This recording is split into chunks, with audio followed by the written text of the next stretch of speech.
Welcome to Texas Heart Institute Living Legends and Luminaries podcast series. I'm Zvonimir Krajcer. I'm interventional cardiologist at Texas Heart Institute and Baylor St. Luke's Medical Center in Houston, Texas. Our special guest today is Dr. Gregg Stone. Dr. Stone is an interventional cardiologist and director of academic affairs for the Mount Sinai Heart Health System. He holds the title of Professor of Medicine, Cardiology at Icahn School of Medicine at Mount Sinai in New York.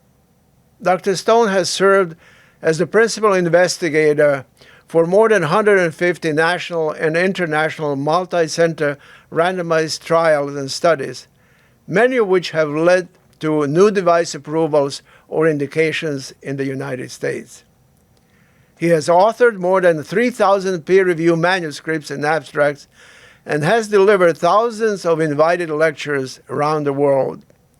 With over 200,000 citations, Dr. Stone has been recognized in Nature Medicine as one of the most prolific authors in science.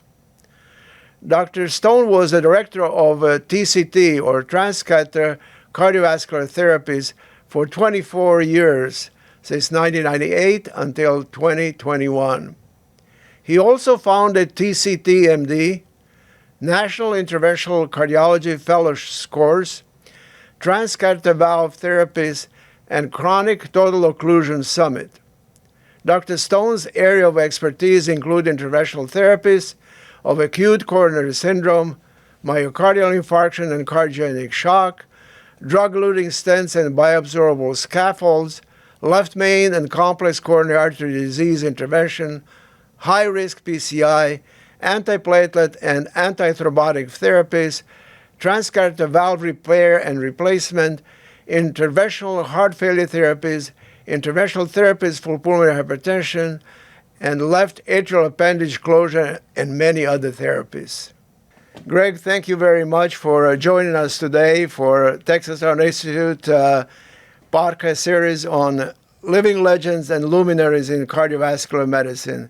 And you certainly are one of the living legends and luminaries, and you have accomplished so much in education and research. I welcome you to join us for this recording. Well, thank you, and I'll put the emphasis on the living. Thank you very much. So I would like to start with some of the questions related to your professional activities that are maybe to a certain degree less known than what has been known through your activities in education and research, particularly at TCT and your publications. The first one would be, when did you start thinking about becoming a physician? Well, it was really pretty early on, and I mean, I grew up in a suburb of Cleveland, Ohio, so in the Midwest, and nobody in my family had ever been in medicine, but I was always, very attracted to science, and I always had a facility in science, and I also thought that I probably wanted to take care of people. I don't exactly know where that came from. But I kind of tried to scratch that itch at a very young age. I was probably 14 or 15 years old when I volunteered at what was then Mount Sinai Hospital in Cleveland. It's ironic because I'm working in Mount Sinai Hospital in New York now. That was Mount Sinai Hospital in Cleveland, which is actually where I was born. And it doesn't exist anymore, but it was a big 1,500 patient bed hospital. And I volunteered as an X-ray radiology transport orderly. So I was just moving people on wheelchairs or on gurneys from place to place, and it was a volunteer position. And then one night I was actually working, and I had to transport a young man who had a motorcycle accident and an aortic dissection. And I had to transport him from the emergency room to X-ray, and then from X-ray right to the OR. And he was very scared and a very nice guy. And I was talking to him a lot. He kept asking me what was going to happen, like I, at 14 or 15 years old, had any idea. And I tried to reassure him. and I developed a little bond with him. And I followed him after surgery, and he actually survived. He was in the hospital for about 4 weeks, and went and saw him every day. And that just reinforced in me that, wow, this was such an incredible thing that they were able to save this young guy's life. He was probably in his 20s. And it was so meaningful to me, the relationship I established with him, that I knew that at that point that medicine was my calling. Excellent. So, what about cardiology? When did you start doing your training in medicine? Got interest to think about cardiology? Yeah, it's a great question. I'm not really sure, but it gradually developed over the years. I mean, I became interested in research early and started to do in undergrad at the University of Michigan prostaglandin research in a basic science laboratory. And that was a burgeoning new field now. No one had heard of prostaglandins. And most of them were related to the cardiovascular space. So that was kind of my first entry. And then in medical school, I had the opportunity to actually work on the first automatic implantable cardiodefibrillator with Michel Morawski, the inventor of the device at Johns Hopkins, and worked with him experimenting with it in a fish tank to see if it was electrically stable and other sorts of experiments. And then learned about electrophysiology and became one of the EP readers as a medical student in the hospital, and just gradually really took a liking to cardiology because it was something I could see. It was something I could envision.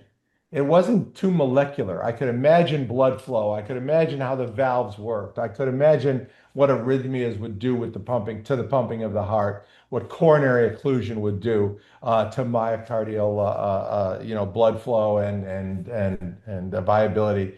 So it was very real to me, and I'm sure I was also attracted to the fact that the heart is the most important organ in the body, and it's got emotional attachments to it. And I'm sure all of that was, affected an impressionable young man. And so I became gradually more and more attracted to cardiology. Interesting. So we all had our idols and individuals that helped us in achieve our goals in the profession. Who were the key individuals that helped you in pursuing your goals in education and research? Oh my God, there were so many of them. From William Lands, who helped me, as a really young kid doing prostaglandin research at Michigan, to as a medical school, Phil Reed, who I worked with very closely, and Michelle Morawski, to my internship and residency, where I worked principally with Robert Cody in cardiovascular heart failure research. And then in my first internship and residency in general cardiology, where I was motivated by Swan and Gans at Cedars-Sinai Medical Center and worked closely as a mentor with Dan Berman, and then Frank Lidvack and Neil Eigler and Predham K. Shah. And then, most importantly, at the Mid-America Heart Institute, where I developed a very close relationship with Jeff Hartzler. And that really influenced me the most. And while he was seen as arguably the greatest practitioner we've ever had in interventional cardiology, he was also extremely thoughtful and had established a whole biomedical research organization at the Mid-America Heart Institute that I took real advantage of when I was there. And all of these people really helped me become a clinical scientist. So you worked very diligently at TCT for 24 years with Marty Leon. How did this come about, and who were the individuals that helped you in achieving your goals in TCT programs? Yeah, well, Marty, I initially, joined a practice out in California when I left my fellowship for about 9.5 years, and I was affiliated with Stanford University, working closely with them and the Cardiovascular Institute in Mountain View. And I was doing a lot of work, but largely on my own. I created a research institute at the Cardiovascular Institute and was contributing at Stanford and was starting to publish pretty extensively. And Marty, at that point, TCT just started to be in its growth phase, and it was around 2,000 attendees. and it was starting to get out of control for Marty. And he saw all the work that I was doing, and his research foundation was growing. TCT was growing. So he kind of tapped me to come in and co-run it with him. And that was an incredible honor. And so I, moved everything from California to join to, him at the Washington Hospital Center and at that time called the Cardiology Research Foundation. It wasn't even yet the Cardiovascular Research Foundation. We changed the name of it within about a year as it became more vascular centered. And basically, co-directed TCT for 24 years and ran cardiovascular research and education for that large group. So tell us a little bit about CRF and how did this happen, and what is the goal, what is the purpose, and where is CRF now as far as education and research is concerned? Yeah, well, CRF, was Marty's vision, basically that, and he founded it, I think, in his mind first when he was at the NIH, when he was frustrated with all the bureaucracy at the NIH, as great an organization as it was. And so he, worked to create this not-for-profit research organization, research and education organization, which was founded as the Cardiology Research Foundation, to be able to not have the red tape and all the bureaucracy that he had experienced, so things could get done. And he was very successful in doing that.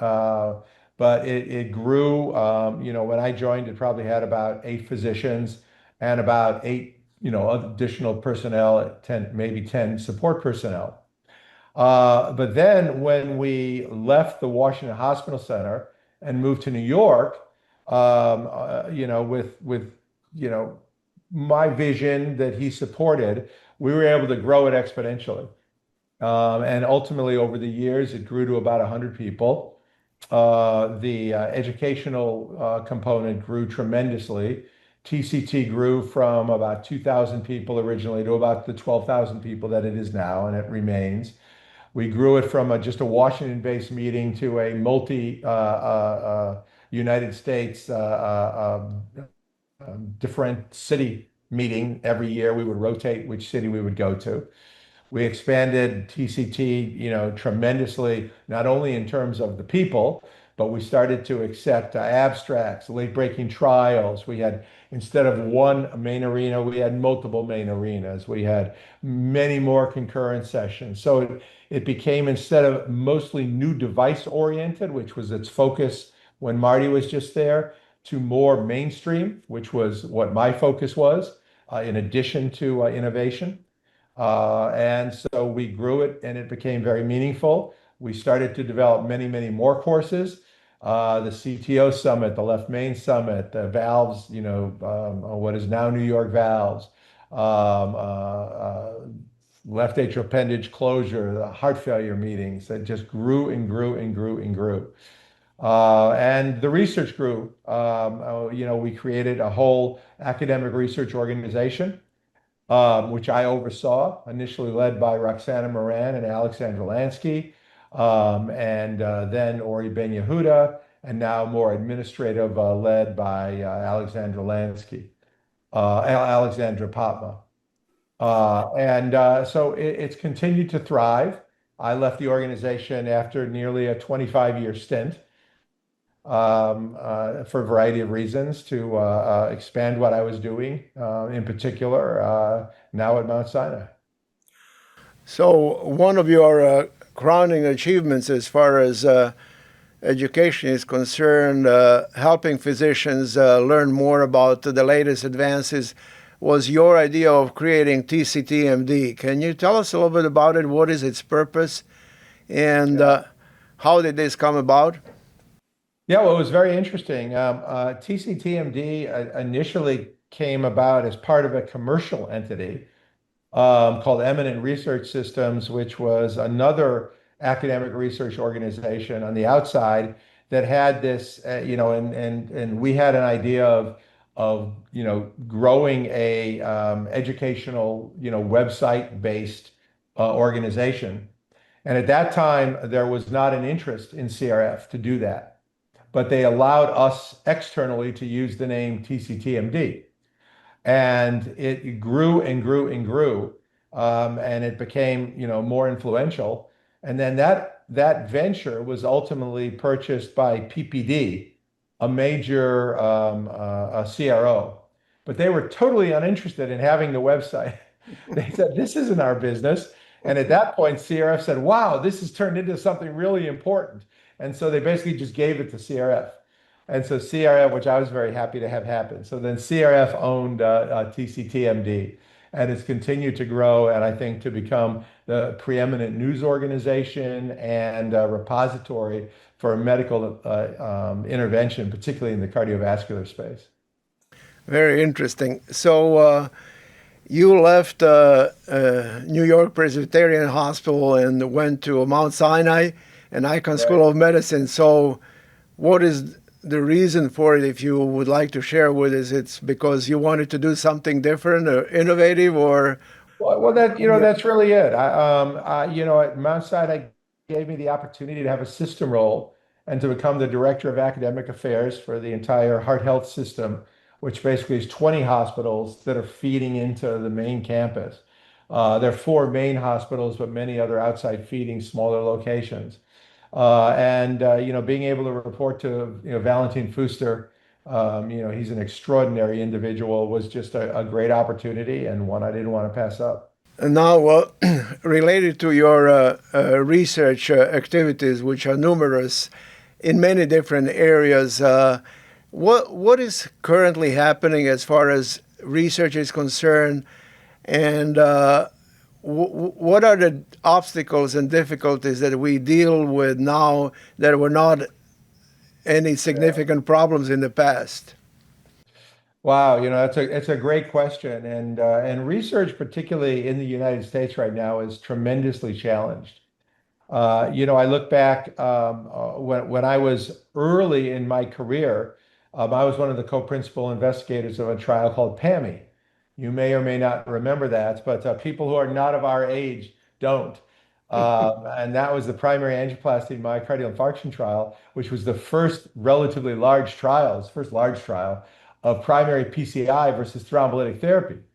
And at that time, 99.9% of the world were treating all their infarcts with thrombolytic therapy. And us practitioners that believed in primary PCI were in an incredible small minority. I mean, it was a handful of people, and we were thought to be committing fractionally malpractice. So we said we had to do a randomized trial, and we did it in approximately 512 randomized patients. And it was markedly positive, 50% reduction in death and myocardial infarction, and it changed the world. And at that time, though, we ran the PAMI trial on an Excel spreadsheet. Okay. I was the research nurse at my hospital. There were no research nurses. I consented every patient. We had IRB approval, but I consented every patient. I filled out a paper case report form using a pen and faxed it in to the research office. And they filled out an Excel case report form, which did the statistics. And there was no funding for the PAMI trial. And that's what was required back then, but that absolutely changed the world. And of course, now, primary PCI is the only way we take care of heart attacks. Now, of course, today, research has gotten extremely complicated, extremely expensive. There's a lot of oversight at every step. I'm not saying it's not better. It's good to have all of that oversight, and the quality control is much higher. But it is now, back then we're doing it for, almost pennies per patient. Now we're doing it where research can cost $10,000 to $50,000 per patient. So it's gotten extremely expensive. It's extremely labor intense. There's a lot of paperwork, or at least digital paperwork. And physicians have less and less bandwidth, given all of the fact that the same thing's happening at every stage of their practice, right? And so we're in a at most centers, RVU-based, very focused research organizations, and research is not necessarily a profit-making venture at most hospitals, so it's not necessarily encouraged. But physicians want to do research, and they want to contribute to or lead what is going to be important in advanced patient care, but they barely have the time and the energy to do it anymore in the United States. And the system, and I've talked to the FDA about this numerous times, the system in the United States is really broken and needs to be fixed. Which is truly unfortunate. Now, I would like you to get your crystal ball in front of you, and because I'm going to ask you some of the provocative questions related to the future of cardiovascular medicine. So, for instance, TAVR is several decades old, and tremendous progress has been made. But from your point of view, what are the unmet needs, and what do you think we'll see in the near future as far as TAVR is concerned? Well, TAVR is now an established procedure, right? The way drug-eluting stent implantation is an established procedure. And while there are still questions we have, is treating early symptomatic patients really the right thing to do, despite early TAVR? Particularly, what do we do with younger and younger patients? How do we treat bicuspid disease, et cetera? How do we treat combined, coronary disease and aortic stenosis? There are still questions in the TAVR space. Are there any situations where treating moderate aortic stenosis is appropriate? Aortic insufficiency is a growing area of focus.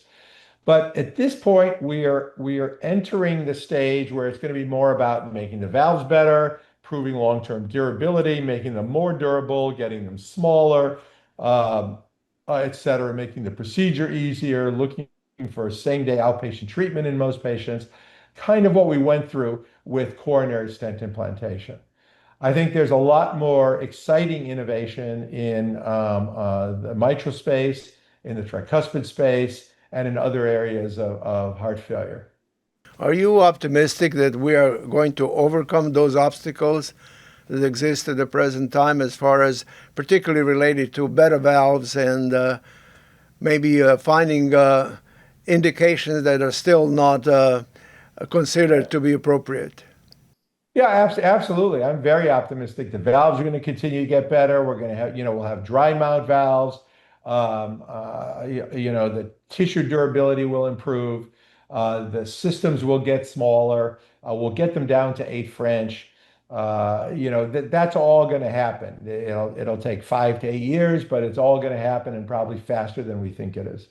What are the other frontiers or exciting things that might happen in the next decade or so related to treatment of structural heart disease in broad terms, all the applications? Well, I'm very excited about heart failure therapies in particular. Obviously, valve is part of that, whether it's treatment of secondary mitral regurgitation or secondary tricuspid regurgitation, and of course, patients with aortic stenosis who have heart failure. So valve treatment is part of it, but there's also just treating structural heart disease. The drugs are getting better and better, and that's an important part of it. But I think device treatment is going to play a tremendously important role with interatrial shunts, with decompressive therapies, with left ventricular reshaping devices, with new electrical approaches to it, and a whole variety of, so whether it's splanchnic denervation and a whole new variety of exciting approaches. We're also going to integrate more treatment of pulmonary hypertension with heart failure therapies. And obviously, when pulmonary hypertension develops in left-sided heart disease, that's group 2, WHO group 2 pulmonary hypertension, the prognosis is poor, and we ignore all that, the way we're ignoring mitral regurgitation for so many years. And so there's very exciting treatments such as pulmonary denervation to treat pulmonary hypertension in group 2 heart failure. Several companies are working on that. There's other pumps that are designed to treat pulmonary hypertension.